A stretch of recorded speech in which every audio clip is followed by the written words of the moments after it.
အခုကသမင်ကနေပို့တာဖြစ်တဲ့အတွက်အဲ့ဒါနေလေးယူလိုက်တော့မယ်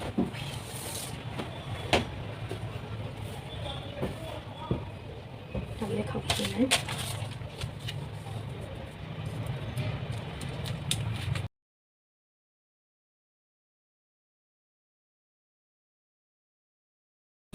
ီကလုံး3လအတွက်လိုတဲ့အပိုင်းစားကိစ္စတွေလည်းညက်ပြီးသွားတယ်နောက်ချမ်းရှေ့ချမ်းကိုခောက်ရဲရှေ့ချမ်းခောက်ရဲပြီးတော့အကုန်ချမ်းပြီးရင်ကိုစားအကုန်ပြီးသွားပြီတော့ຢာလေးကိုလင့်ကိုပို့ရတယ်ပေါ့နော်အယောင်ရှိတဲ့ဘက်ကိုလင့်ပူချင်တဲ့ဘက်ကိုနော်ငါးဘက်မှာထားမယ်ဒါကငါးဘက်ကဒီဘက်နော်ဒါလေးကိုချိန်လိုက်ဟိုမျိုးပဲဒီဘက်ပြင်ပလိုက်မယ်